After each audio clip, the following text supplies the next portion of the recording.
fast friends. We had coffee right before Thanksgiving, and I think we spent an hour and a half just chatting. I wish we had actually just done that today because it was really amazing. And I just want to stress this book is incredible.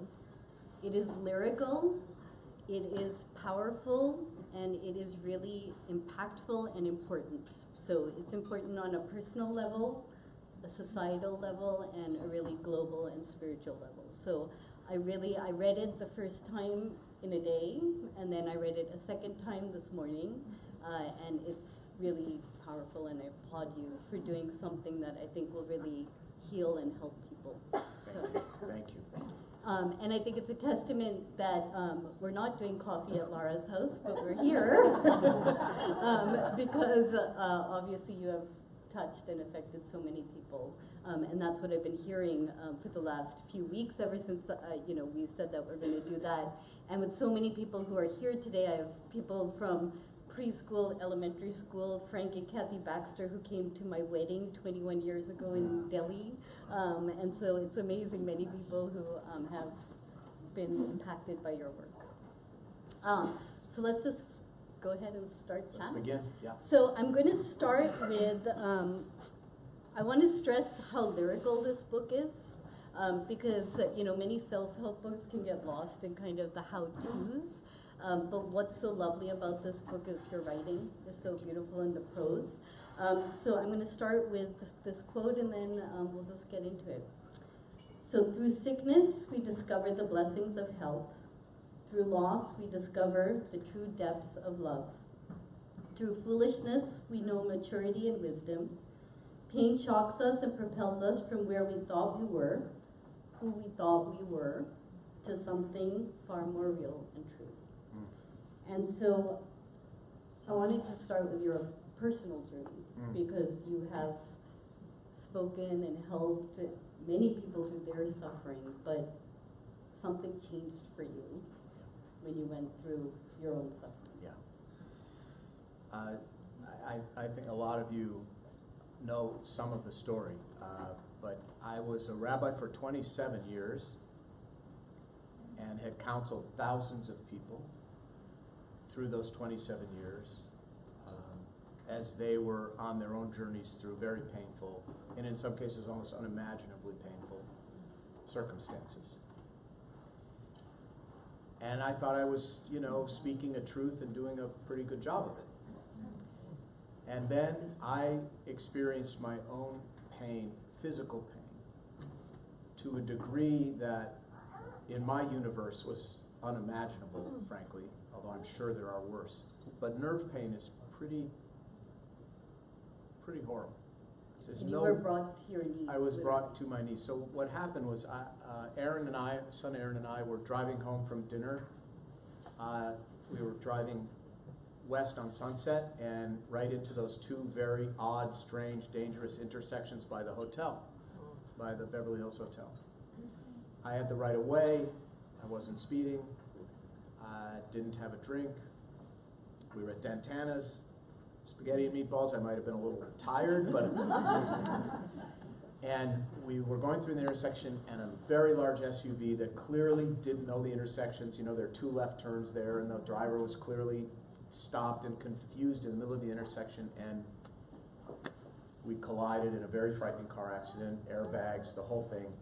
We spun around, and I remember looking at Aaron and just saying, "We're okay.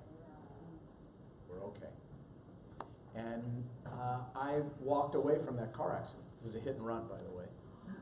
So I walked away from that car accident thinking I was fine. And then about 2 months later, I started to have intermittent and very brief, but very intense stabbing pains in my lower back that would shoot down to my left toes. And my wife Betsy's here with my daughter Hannah in the front, and Betsy knows me better than I know myself. So she knows the truth of this. So I ignored it and worked through it, ignored it and worked through it. And they became more frequent and more elongated. And I just kept ignoring it and working and ignoring it and working.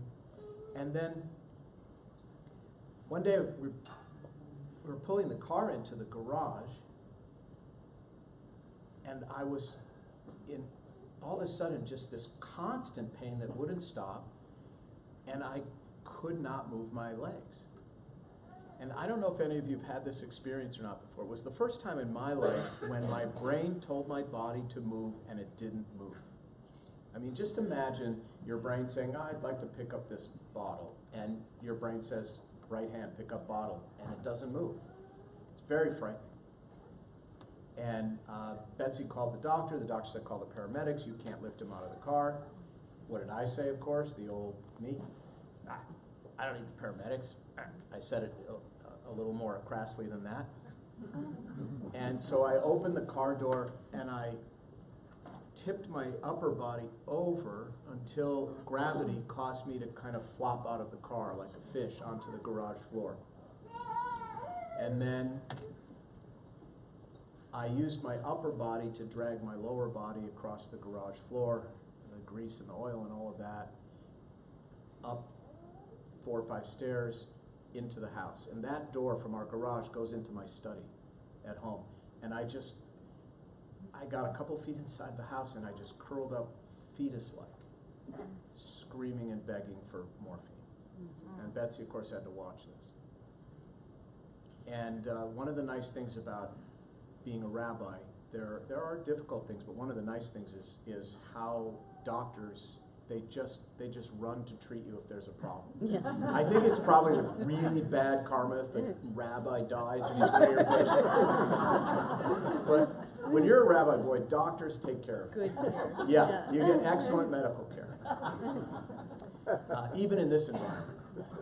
And so we had oxy at the house within 45 minutes. And I started taking it. And it maybe moved the pain from a 10 to a 9.7 or something, so I got to the couch. And that began, to make a long story short, that began a lot of pain, a lot of opioids, a lot of steroids, injections, and then finally the head of the Spinal Institute at Cedar saying, look, if you want to be on the bima for Rosh Hashanah, none of this stuff's going to work. You have to have the surgery. And you have to have it now because Rosh Hashanah is in 12 days. So I had the surgery, and I had immediate relief from the most severe pain, but then I had all this post-surgical stuff, and in order to be on the bima, they kept giving me steroids, and I was eating opioids like candy, which, by the way, do not, for those of you who've taken them, know this. They don't make you high. They just dull everything. And then this was, for those of you who are temple members know, we had just finished the renovation, and it was the big opening of the sanctuary, which I really believed in and had worked hard to accomplish with a lot of people. And the doctor said, listen, I have a plan. I can get you up on the bima for Rosh Hashanah, but I gotta give you an injection. I gotta shoot you up to do it. And again, the old me, I let him do it. Well, and I think this goes to when you are a healer, you feel you need to continue to heal, but you had to heal yourself.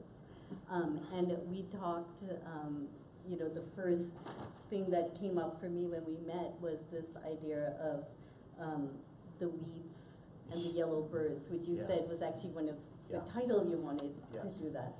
So the actual title of the book, the title I proposed to the publisher was Weeds Bring Yellow Birds. And it has to do with the story. Now, they rejected it because the title doesn't make any sense unless you know the story. You have to read the book to know the story, and nobody buys a book with a title they can't understand.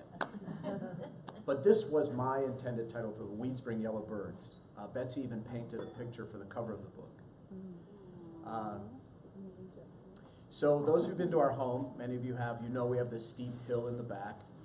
And we've been in that house for about 11 years, almost 12 in December. And that hill was planted with everything, just every plant you could imagine, including thousands of varieties of weeds. And I had spent, before this accident, about 10 years with potions and poisons and machetes, and I had an electric chainsaw. How many Jews could say that? I had loppers and picks and shovels, and I was at war every 2 or 3 days with the weeds on the back of the hill because I wanted this OCD-like perfect blanket of green ivy on my back hill. And Betsy, this is a joke in the book, some of you have heard it, I was up there every 2 or 3 days, falling, cursing, almost severing my own limbs. And Betsy would just stand in the kitchen and just shake her head. And she'd come out every few hours and say, you know, we could hire someone to do that. Which every Jewish wife has said many times in the course of their marriages. And then I had this surgery and the opioids, and I'm sure we're going to get into the depression that followed, which was very dark, brief but very dark. And after about a month, I was able to get it out into the backyard and lie down on one of the lounges to warm myself and heal in the sun. And I remember lying on this lounge, kind of in this steroidal narcotic haze, and I opened my eyes and I saw a forest of weeds on this back hill. All those years of fighting those weeds, and in 6 weeks, it was a freaking forest of weeds. And I felt like this is the final insult to my infirmity. You know, this is God giving me the big middle finger. And then I noticed there was this flock of these tiny little yellow birds flitting among these weeds. And they were beautiful. And those little yellow birds flitting and chirping kept me company for months. And that became a metaphor for me. Look, we all know that weeds on your back hill is a very first world problem. But they became a metaphor for me of the fact that sometimes if you cease to be at war with things that have been suppressed and repressed, quite beautiful things, have room to live in your life. And that's why I wanted to call this book Weeds Bring Yellow Birds, because it took pain to stop that war, that metaphorical war and real war that I've had in my life since I was 5 years old. You know, and scrubbing floors and toilets at my father's junkyard with my father shouting behind me at 5 years old, I want to see asses and elbows. And it took this debilitating pain to get me to stop that metaphorical war. And what I love about the book is that so much of it is acceptance, being present with the pain and the discomfort, which we'll talk about. But you talk about so much loss and sadness and tragedy in this book. It's very emotional.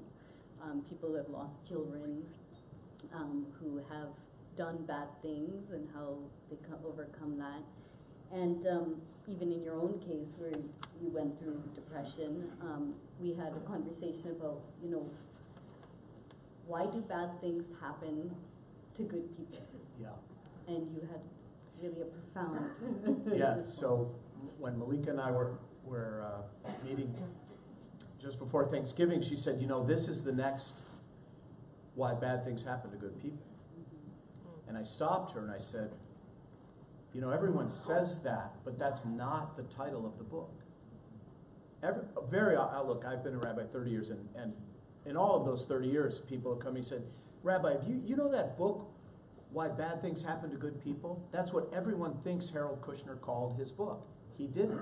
It's called When Bad Things Happen to Good People. Because no one can write a book called Why Bad Things Happen to Good People. We wish that was an answerable question. We know Job's answer. We know the answer God gives to Job, which I'm happy to talk about in a minute. But so I stopped Mallika and I said, you know, Mallika, it's called When. And that's part of the healing process, is moving people from the question of why to the question of what. What, given this has happened, am I going to do about it? How am I going to change my life? Because why is a cul-de-sac, and you go around and around and around and around and around, and sometimes there is no why. then what do? We have to find a way to make something of our suffering. You know, Dostoevsky said his greatest fear in his life was that he would not be worthy of his suffering. That's a very powerful statement. To live a life worthy of your suffering. We do not get to choose our suffering. And by the way, let me be very clear for those of you who haven't read it. This book is not a glorification or an idealization of suffering. It is not. But given, and I'm not saying that it's worth what we go through, but neither is it worth less. And the suffering that we endure is a very powerful teacher if we allow it to be. In fact, in my experience, and I'm all for God is love as much as the next guy, okay? But in my experience, it is only pain that really forces people to change their lives. Success does not teach us very much. It only encourages us to keep doing the same over and over and over and over again. It's only pain and real pain that forces people to change their lives. You know, the Talmud says if you are visited by pain, examine your life. And it doesn't mean that you've lived a life that has caused the pain. It means that pain is an opportunity to change your life. And it is. And I think this is what Dostoevsky was saying, that he wanted to be worthy of this opportunity that was being presented to him by his pain and his suffering. So, and you'll have to, the pronunciation of Hineni. Hineni, Yeah. which is here I am. And here I am is I am, is really a primordial sound that in meditation we use. You know, in our tradition we use aham, and I am, amen, Abraham. It's that primordial healing sound. But can you talk a little bit about what that means in the context of,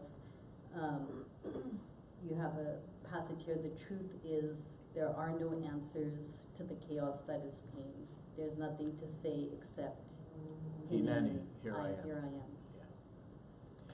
I am often called, I have been called by many of you here tonight, with stories that go something like, Steve, my best friend was just diagnosed with pancreatic cancer. He's been given 3 to 6 months to live. I'm going back to New York to visit. What do I say? I don't know what to say. And my answer is not always, but often, just walk in the door. Just be present. Just show up. You've heard that sermon. Just show up. The 2 greatest men in the Bible, Hebrew Bible, are Abraham and Moses. And when they're called by God, they both say, Hineni. I'm here. There is nothing more beautiful or comforting to hear when you're suffering than another person reaching out and saying, I'm here. You don't have to say more than that. You know, the Navajo Indians have a beautiful custom. When someone in the village dies, the custom is that you go to the mourner's home, you walk in the home, you sit down, you stay a while, you get up, and you leave. You say nothing. You're just there. And that's enough. And the truth is, there's nothing to say. There's nothing to say. Your presence says it all. And whatever you do say will not be self-evident until you do show up and walk in the door. In my experience, my own personal experience, and my vicarious experience of suffering, is that the worst part of pain, physical or emotional, is the feeling of isolation, the feeling of abandonment, the feeling of being totally alone in that pain. That's what hurts. That's what's so frightening, to feel truly alone. And when someone pierces that darkness, it means everything I say all the time, it changes nothing, but it means everything. And what you do in this book, which is also very practical and helpful, is things like show up, be present, don't ask, what can I do for you? Oh, that's so, yes. Yeah, and I Oh found my that was a God. very If you- practical piece of advice. Never, and some of you have heard me say this in my office to you when you've called me, you heard it in a sermon years ago. There are some things in the book about what to say. This is one about what not to say. Never say to a person who is suffering these 7 words. Let me know if you need anything. It is the cheapest kind of empathy. It's not even empathy, it's kabuki empathy. It's fake. You're hoping they don't ask. And even if it's sincere, it is placing the burden upon the person who is suffering. You're giving them homework. You're giving them a job to do when they can barely breathe. Just figure it out. You figure out what they need and do it. Help with carpool, help with play dates, drop off a hot meal, send a massage therapist to the house, write the thank you notes, shop for the groceries, just walk in the door. Never say, let me know if you need anything. It increases a person's pain and sense of isolation. And that's not our goal. I try to live by a few very simple ideas. And one of the most important of them is, I just try to treat people the way I would want to be treated if I were in the same circumstance. If I behaved in some shameful way that destroyed my public reputation and embarrassed my family, I would want to be treated a certain way by my friends.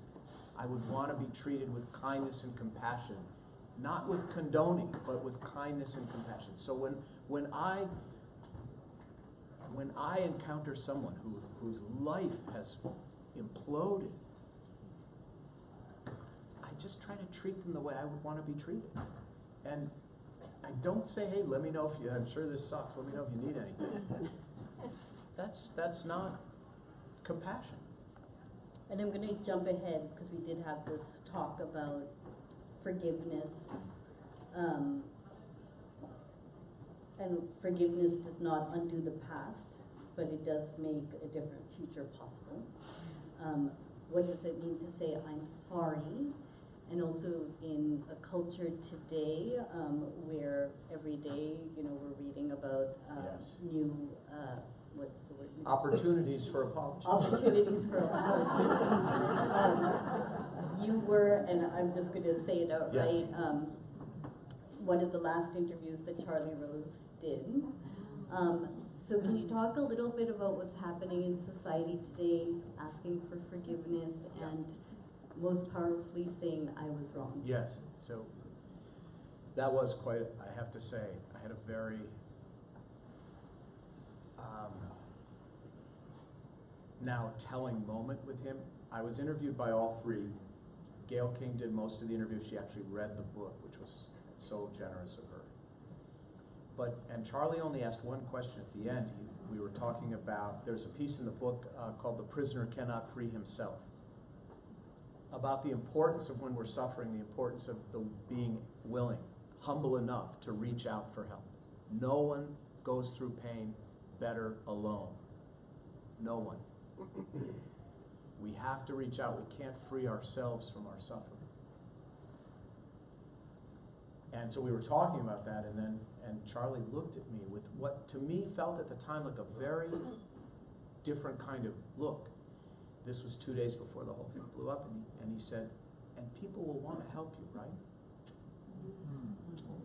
And I said, they will. They will. And then afterwards, briefly, we talked about this concept in the book where I say, look, when you're in trouble and you reach out, the people who matter won't mind, and the people who mind don't matter. one of the things pain does is it strips away a lot of people from your life who were not your friends. So I've learned after all these years, not just being a rabbi, but a dad and a husband, and a man, that the most important things are said with the fewest words. The most important things you will ever say or hear in your life are the things said with the fewest words. I do. It's a girl. No. Yes. She's gone. The most powerful things are said with the fewest words. And the three most difficult words for human beings to say, in my experience, it's not I am sorry. Because I'm sorry can mean a lot of things. I'm sorry I got caught. I'm sorry this happened. I'm sorry you think that I meant to. None of the guys are laughing at this. I'm sorry can mean a lot of things. The three most difficult and powerful words for most people to say are, I was wrong. I was wrong is a much higher degree of culpability and responsibility than I'm sorry. And in my experience, saying I was wrong immediately changes the barometric pressure in the room. It takes the sting out. Now that doesn't mean you don't have additional steps to take to achieve real repentance and real forgiveness. But if you can't begin with those three words, I was wrong, then reconciliation isn't really going to be possible. And look, I've been asked in almost every interview about, you have to change the name based on the week. Yes. The book came out November 7th, so the week of November 7th, it was Harvey Weinstein. The next week, Charlie Rose. The next week, and then Al Franken, and then, you can change the name, but it's the same issue. And asked, well, what would you say if Harvey Weinstein belonged to Wilshire Boulevard Temple and he was, he came to you, which he doesn't, and he didn't.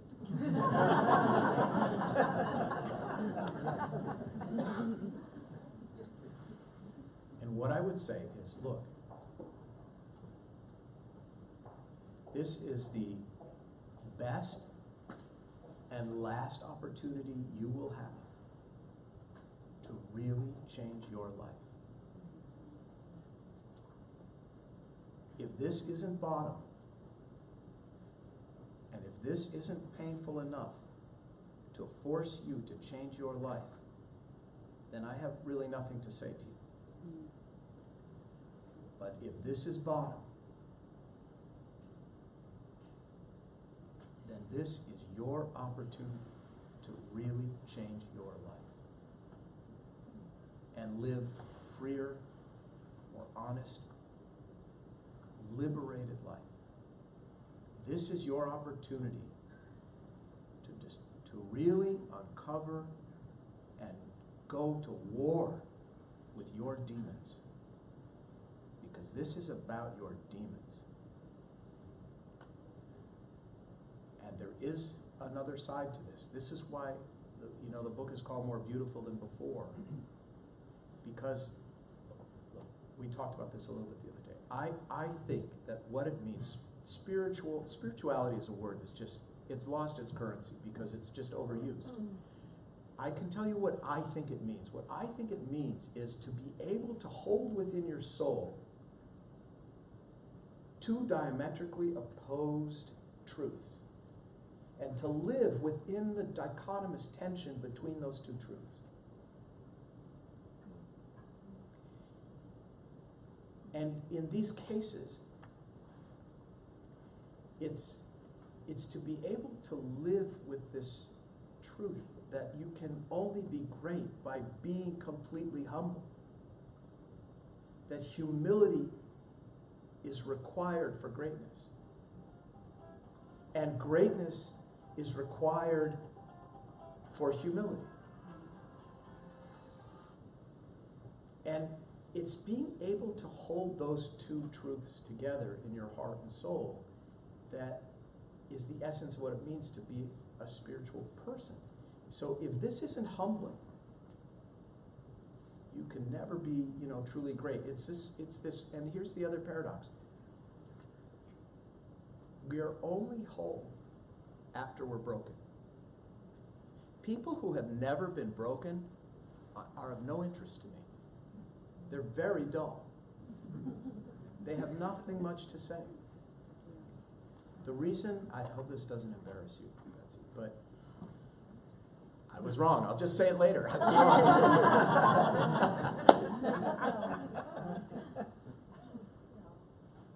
It'll be okay. The night I met Betsy, on our first date, I noticed that she didn't have any hair on the back of her head. She had long hair that was covering the back of her head, and she didn't have any hair on the back of her head. And I said, what's this? It was the wind blew it, and she said, oh, did you see that? And I said, well, what is it? And then she told me about her cancer that she had just survived. We had a very deep and real conversation. She was interesting. She had something to say. So in this paradoxical way that I think is the essence of what it means to be spiritual, to be humane and not just human, is that we're really more whole when we're broken. There's a beautiful piece. I know I'm going on too long for a podcast because you're supposed to speed it up, but forgive me. There's this beautiful piece in the Talmud where the sages are discussing this verse in the Bible that says God places God's words upon our hearts. And the sages ask, why upon our hearts? Why not in our hearts? Certainly if God has the power to place God's words in our hearts, why upon our hearts? And the answer the sages give is that God places God's words upon our hearts, and it isn't until our hearts are broken that the words can enter. So beautiful. You do not know the depths of kindness until you have a broken heart. And it's not worth it. It's not worth the broken heart. That's not what I'm trying to say. But as I said earlier, it is definitely not worthless. And there's so many things I want to talk about, but in I'll give relation to shorter what you answers. said, no, it's great. You said, well, you can see the storytelling and the lyrical quality of how you tell stories, which is what's so powerful. But linked to what we were talking about, and I was trying to find the passage, but instead of asking why me, the why not me, Yes. and how the sages say that kind of dichotomy that you're talking about of the world was created for me in one pocket, and then Abraham, maybe you could talk about I am that. but dust and ash. Yes. I am but dust and Yes. ash in the So, other pocket. yes, the rabbis say we should have a slip of paper in each pocket. In one pocket, it should say, the world was created for me. That's a statement of importance and greatness. And in the other pocket, the words, I am but dust and ash.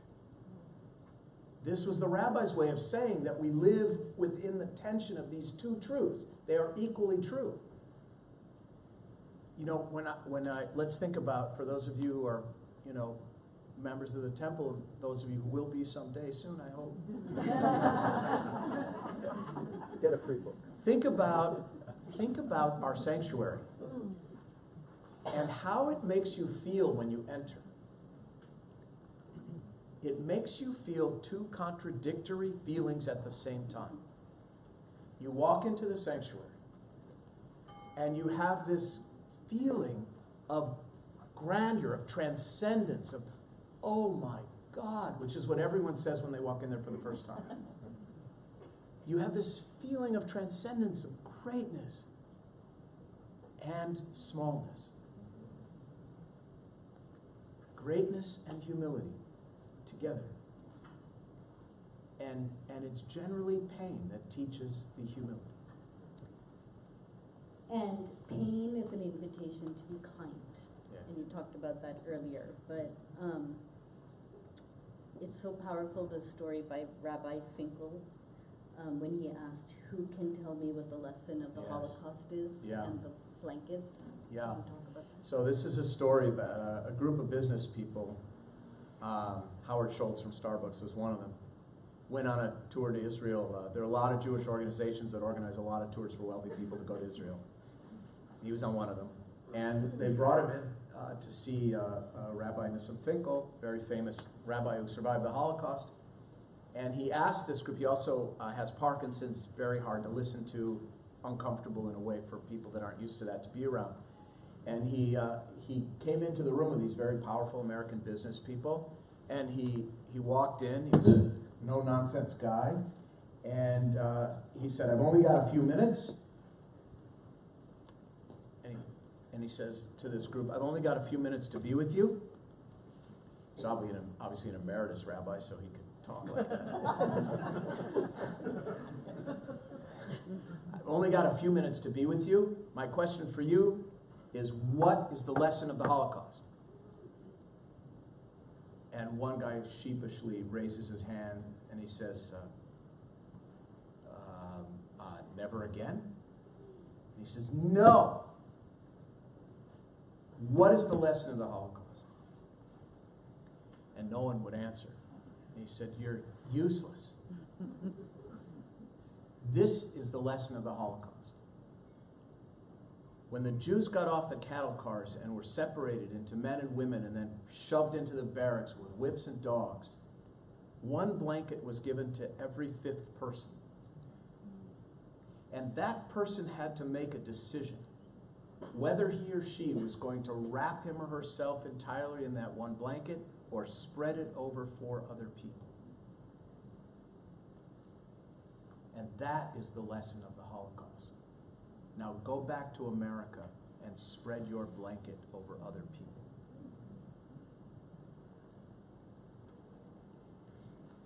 You talk about the importance of being uncomfortable. Yes. And you had a time in Africa. Yes, in Uganda. And Yeah. Uganda, and your journal entries are beautiful. Yeah, thank you. What is the importance of discomfort? If you Google the words most comfortable, you will get millions of answers. You can get the most comfortable anything. Most comfortable bed, most comfortable shoes, most comfortable airplane, most comfortable bra, most comfortable socks, you name it, you can get the most comfortable of it. We are obsessed with comfort. It doesn't teach us much. It's discomfort that teaches us. It's putting ourselves deliberately in uncomfortable conversations, in uncomfortable places, that forces us to find our humanity and to grow. I think Frank Welch is the one who said, maybe it was Stephen Covey who said, if you're in business, if you're comfortable, you're doing something wrong. You're not pushing, you're not growing, you're not exploring. And I've always been a person, I remember very far back to something that happened in 4th grade. Somehow it's baked into my DNA. I've always been a person who runs toward trouble. And toward people in trouble and not away from it. In 4th grade, I remember we had there was a young girl in our class who was clearly emotionally disturbed. And I remember fantasizing to myself that I wanted to go to the teacher, whose name was Miss Hollingsworth. I wanted to go to her and say, I'm going to make up this girl's name because somebody might actually know who she was, but I'm going to call her Tammy. Could you just let me spend a few minutes with Tammy and talk to her? Because I think I could help her. Now, I didn't actually do it, but I fantasized about it. Like, I think if I talked to her, I could help her be better adjusted. And that's just baked into me. I seek out uncomfortable situations. I mean, I walk into really hard things. But it does something inside of me that I don't think I can get any other way. So put yourself in these uncomfortable situations. Work in the food pantry. Go to Africa. Go to India. Walk into your friend who's suffering. Be uncomfortable. And you say that your one truth, which I say is your intent, is to inspire in all of us a life worthy of our suffering, a life gentler, wiser, and more beautiful than before. So that's beautiful. I want to talk and maybe end with the idea of prayer. And let me find this passage because I loved how you express prayer as an act of gratitude. And again, I'm just going to read a little passage so you get a sense of the beauty of these words.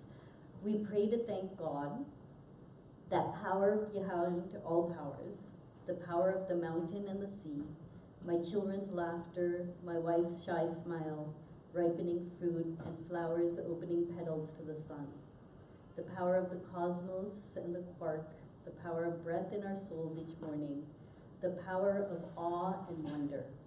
We pray out of gratitude to that God, that force, that power, that miracle, that whatever word you choose, which grants us life itself. So can you talk about the power of prayer? The first thing I would say is that many people confuse praying with wishing. The first Jewish prayer book was put together in the 11th century. There were prayers before that, but the first time a group sat around a table and said, all right, this is how it's going to go down. We're going to start with the Psalms, then we're going to do the Baruch Hu, then we're going to do the Shema, then we're going to do the Behafta, then we're going to do the Micha Mocha, then we're going to do the Amida, then we're going to do the Aleinu, then we're going to do the Kaddish, and then, Kiddush with Kichel. Okay? The first time that conversation happened was in the 11th century. Life in the 11th century was horrible. In the 11th century, half of all children didn't make it to their first birthday. A third of all women died just giving birth. There was no, epidural and a C-section with crushed ice and a DVD player. Okay, you were dead. You were dead. Here's some good news about the 11th century. There was no midlife crisis.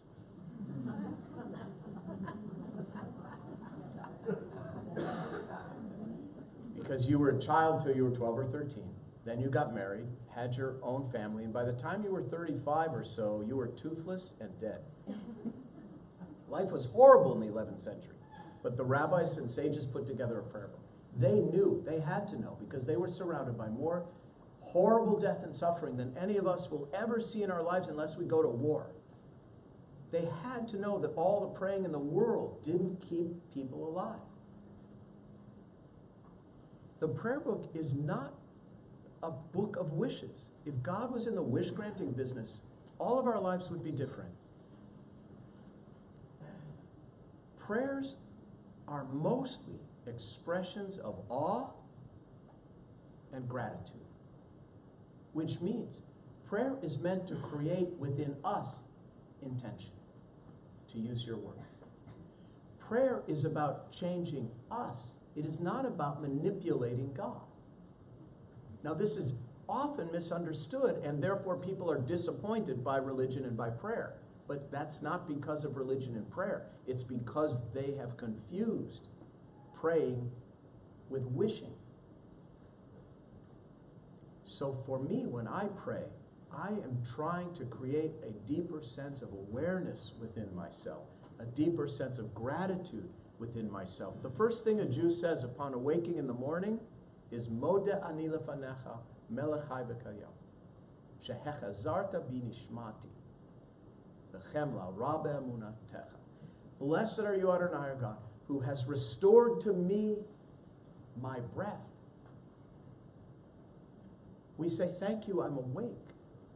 For the ancients, sleep was considered to be a kind of miniature death. And it was a miracle to them every day that they woke up. Is it to us? It can be with prayer. I also, under the theme of prayer is not about asking to get.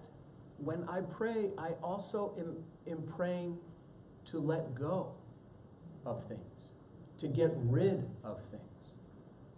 I pray to rid myself of anxiety, to rid myself of pettiness, to rid myself of jealousy, to rid myself of gossip, to rid myself of meanness, of unkindness.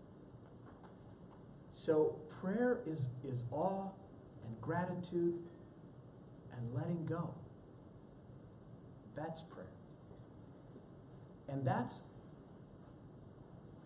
healing without the expectation of curing. I don't believe in curing prayers. I believe in healing prayers. And sometimes the healing comes from making peace with what will never be cured.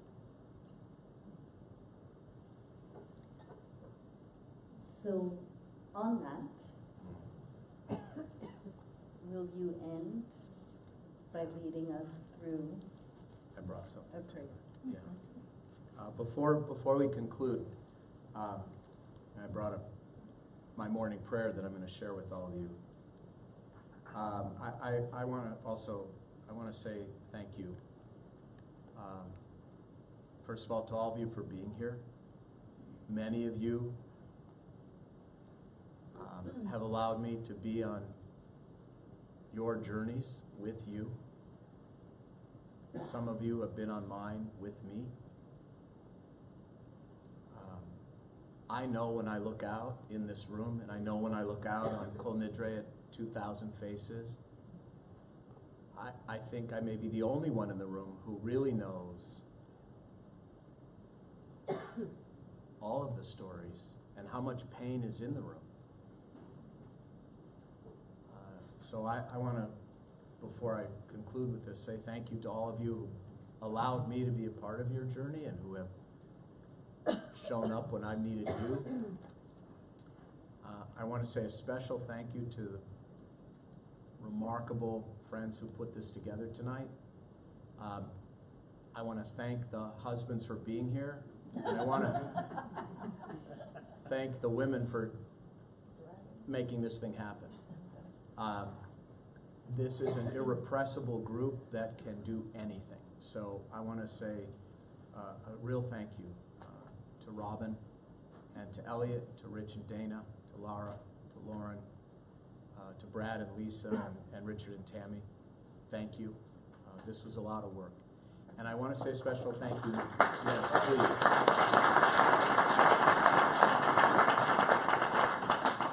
I want to say a very special thank you to you, Mallika. Mallika is asked to do far, far more things than she can, than any human can. And for you to come and be here out of an expression of your love and friendship for Laura, I know, but also because the book did speak to you, and you have no idea what that means to me. Can I just, again, meaningful coincidences. It turns out that your editor was also at my wedding My editor, 21 yeah. years ago Yeah. as well. And so this is Yes. a friendship that is Yeah. deep and feels like we've known each other forever. Yes, and I hope we work together We will. to bring more healing and peace and intention to people's lives who need it so badly. And I really thank you for being here. Yes.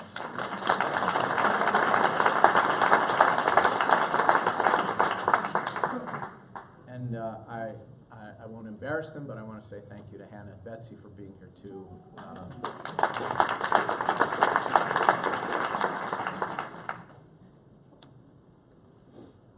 So this is a prayer that I say every day. I've said it every day since my surgery, and since I was able to somehow pull out of that dark depression that I was in for a few weeks. One of the things that my pain taught me was to have a greater respect for and kindness toward my own body.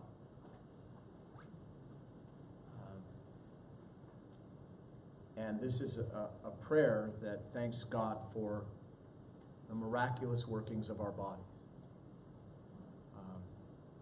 And I say this every morning, and so I thought I would end with it as an example, too, of how prayer can create a greater sense of gratitude. And this is a reminder, which I don't always heed, but I do more often than before, to take better care of myself. Baruch atah Adonai Eloheinu melech haolam. Blessed are you, Adonai, our God, ruler of the universe. Asher yatzar et adam b'chokhmah, who has created human beings with wisdom. Uvaravo nekavim nekavim, chalulim chalulim. Sounds so beautiful, doesn't it? Nekavim nekavim, chalulim chalulim. Who has created within us veins and arteries. Galui v'yadua lifnei chisei chvodecha. It is revealed and known before your throne of glory. She'im yipatech echad mihem, o yisatem echad mihem. That if one of them opens, or even one of them closes, it would be impossible to stand before you, afilu sha'a echat, for a single hour. Baruch atah Adonai, blessed are you, Adonai. Rofeh chol basar, healer of flesh, umafli la'asot, and creator of wonders.